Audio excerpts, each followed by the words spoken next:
A lot of people are actually particular about climbing the corporate ladder in an organization. They believe that when they actually climb the corporate ladder, they are going to get an increase in salary or increase in pay rise, and other things are going to change in their life. Apart from that, they also believe that it will help to raise their standard of living and also make life meaningful for them. So a lot of people are actually aspiring to get rich without the idea of how the system actually work in the corporate world or in the capitalist economic system or free market economic system. The system is good, the system is unique, the system is dynamic, and it is very important that you need to understand how the system actually operates so that it can be able to function well in this system. The system is actually rigged in the sense that it is only those that have financial education that can actually survive in this economic system. So I'm going to be talking about the brutal truth about getting rich in Nigeria. Because if you don't have an idea about how you can actually get rich, you will just be working and working and working and nothing to show for it at the end of the day. Because most people actually believe that getting rich is about saving a lot of money, having a lot of money in your bank account, and the rest of them. That when you have money, a lot of money in your bank account, there's every possibility that you can actually retire well and you can live on this money. It doesn't work like that because when you actually save your money in the bank, that money is not working for you. It's not generating anything for you. The money is rather stagnant or is not yielding any profit for you at the end of the day. So, in other words, you're actually making some other people rich and not making yourself rich. So, the question is, how do you make yourself rich? So, join me in this top video as we make a deep of what I call in-depth analysis on the bitter truth of how you can actually get rich in Nigeria, most especially in the corporate world. You see, in every organization, we have what I call the chief executive officer of the company.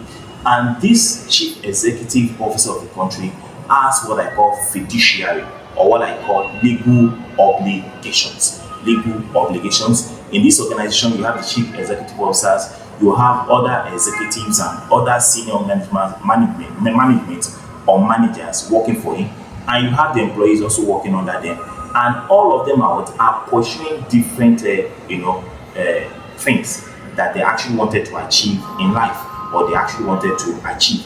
Now let's start with in particularly the chief executive officer. Like I said earlier, the chief executive officer has an obligation, and this obligation which he has, or a fiduciary which he has, is not particular about the customers that are buying product from the company. It's not particular about the customers that are actually buying product from the company that are making, generating revenue for the company at the end of the day. The CEO or the chief executive officer is also not particular about the employees working in the company, though he has an obligation towards them. But there is a particular obligations that this chief executive officer actually have at the end of the day. Then the chief executive officer is not also, particular about the executive or directors working in the company. But who is this chief executive officer? Who does he have the obligations towards?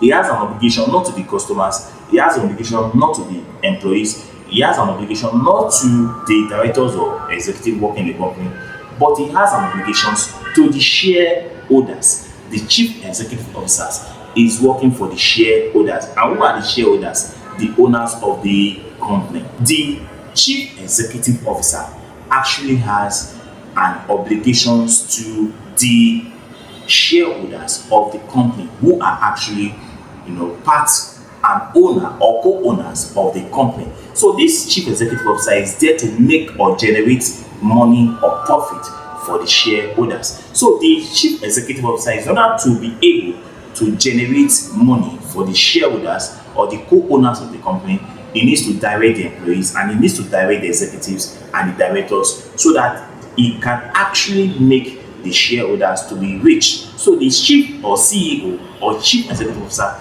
is actually working for the shareholders to make them rich, and that is why he has an obligations to the shareholders, not to the customers, not to the employees, not to the directors or the executive, but to the shareholders. So as a chief executive officer, his obligation or part of the responsibility is to create product and services that customers are actually going to buy at the end of the day and share or make money for the shareholders at the end of the day. Now the question is, are you actually an employee in the company and you're actually asking for a pay rise, and eventually you actually got the pay rise, and at the end of the day, are you actually investing that money in the right way, or you are just the type that once you earn the money, you spend the money immediately? So it is important that you need to know this, that as an employee of the company, you own nothing in that company. You don't own anything in that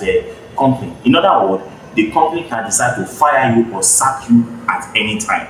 So if you need to get this at the back of your mind, that even when you are working in that company, it is not guaranteed that you're going to work there forever. You're not going to be there forever. So at any point in time, you can be laid off, you can be sacked, you can be fired, or the company can decide to do away with you once they get a better person that can perform more better than you. So the question now is, why you are an employee in that company, what are you actually doing? Because in that company, you have nothing or you own nothing. What you only own, or what the duty or the obligations the company only owes you, is that they're actually paying you salary at the end of the month. So at any point in time, the company can decide to do away with you. Apart from the fact that you own nothing in that company, you should also know that if the companies go into bankruptcy or the company decides to be liquidated at any point in time, you could also lose your job. So apart from the fact that they can lay you off, they can sack you, or they can fire you, the company can actually go into bankruptcy. That is what you should know. Then number 3 is that as an employee, your salary is actually capped in that company. Your salary is limited, your salary is capped. There is a particular or specific amount of money that you are actually paid in a month or every financial month as an employee of that company. So you owe nothing. Number 2, the company can go into bankruptcy, and number 3, your salary is actually capped. At the end of the day, when profit are actually made by the company, when they actually every financial year, maybe they make 20 million or 50 million or 100 million or 500 million, and the rest of them, profit of the company or the lion's share of the profit of the company actually goes to the owners of the company, whether shareholders or the owners of the company. So if the company actually makes tremendous profit, it goes to the shareholders or the owners of the company.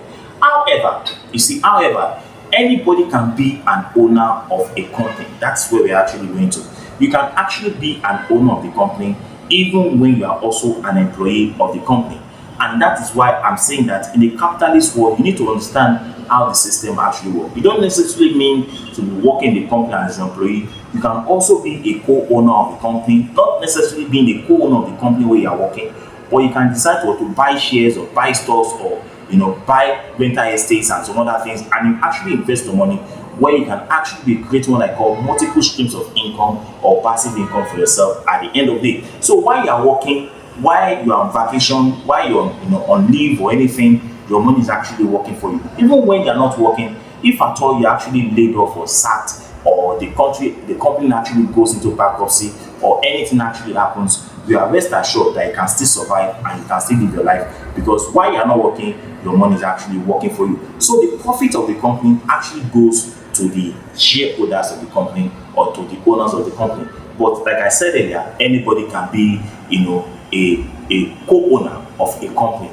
Now, it is not a bad idea to be an employee. It is not a cause, it's not a taboo to be an employee. You can be an employee, because I'm also an employee. But being an employee, it entails that you need to have financial education, that even when you are working in that company where you are paid salary, you can still be a co-owner of another company where you actually buy shares, you buy stocks. It's not a bad idea to be an employee, but to build wealth, you need to start investing. So if you're an employee, and for you to actually build wealth, you need to start investing your money. So while you get that salary, like I always say, you can split your money into investment, savings, and spending, where you actually spend some percentage of that money, and investment where you actually invest some percentage of that money, and savings where you actually prepare for a period of emergency, because anything can happen in life. You can lose your job, you can get fired, you can be laid off, or the company can actually go into what we call bankruptcy. Building wealth is not actually achieved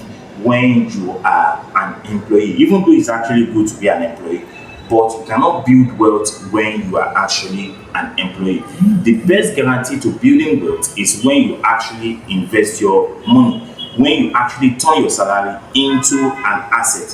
When I say turn your salary into an asset, does not mean that you actually need to invest all the money you actually earn in a financial month. What we're actually saying here is that when you actually get paid a salary at the end of the month, you can take some part of that money and invest that money into something that can actually create more money for you at the end of the day. So the best way through which you can actually build wealth as an employee is to actually turn your salary into an asset.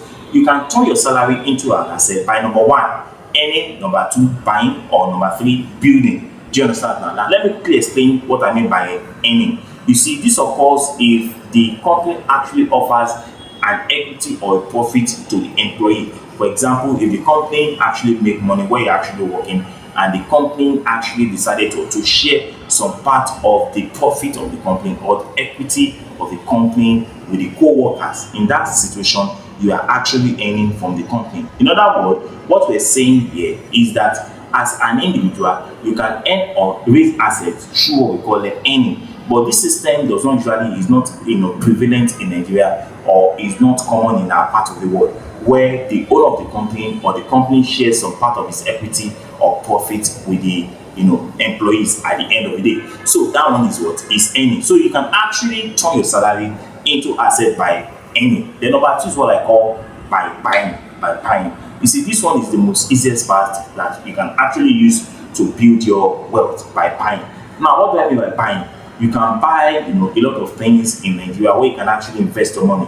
For example, you can buy stocks. There are a lot of companies in Nigeria that are actually selling stocks in this part of our world. They sell stocks like UBA stocks, like Zenith Bank stock, Dangote, flour mills and the rest of them. They are selling stocks. Or you can buy what we call shares. You understand now? You can buy what we call shares. When you buy a share or you buy any of these stocks, you can decide to sell your stock at any point in time. For example, when the price is going up, you can decide to sell your stock.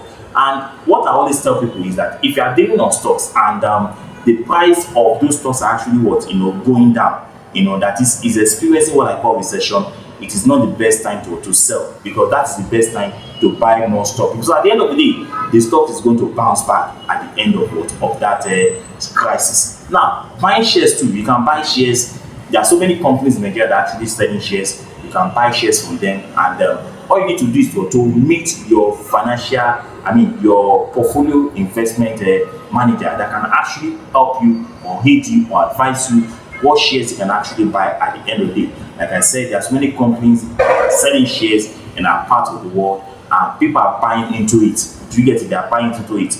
Then you can, it's very important that in most cases, if you don't know much about these shares of the thing, because sometimes we have what we call active investors and passive investors. Most times we don't have enough financial, education, or you don't have more idea or knowledge of how the stocks actually operate, when to buy and when to sell.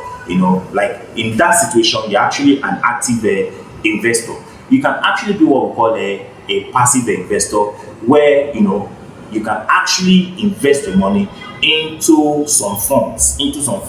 Now, what am I saying here? You see, sometimes we don't have enough education or ideas how the stock actually operates, because at any point in time you can lose your money. You can go directly and buy those stocks by yourself, where you can buy individual stocks that you can buy Amazon, you can buy Google, you can buy Facebook, you can buy Alibaba, you can buy flour mills and any of those stocks that you can buy individually.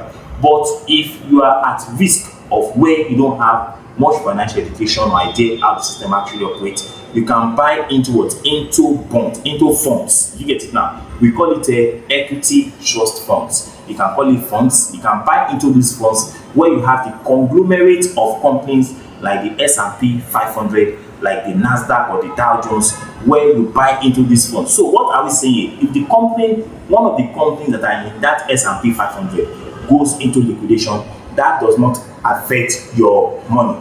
Your money is actually safe at the end of the day. Do you get it now? At the end of the day. So you can buy into ETFs, you can buy stocks, you can buy shares, you can buy mutual funds, it's also there. You can buy mutual funds also there where you can make more money for yourself. So there are so many stocks, there are so many things that you can invest your money into. You can also invest your money into rental estate where you actually get a property and you rent it out and people pay you like some. I know some people that they have buildings that they rent out to banks and the rest of them, and they are paying them millions and millions of money at the end of the day. It might not necessarily be a big warehouse or anything, but you can get a smaller properties or you're able to build a house. You can sublet or rent out your house where they are going to be paying you money at the end of the day as a tenant. So then the third one is that you can actually build wealth. You see, this one is very, very difficult, most especially in our part of the world where you can actually raise money, you can start business on your own, because it's very difficult, it's very tedious,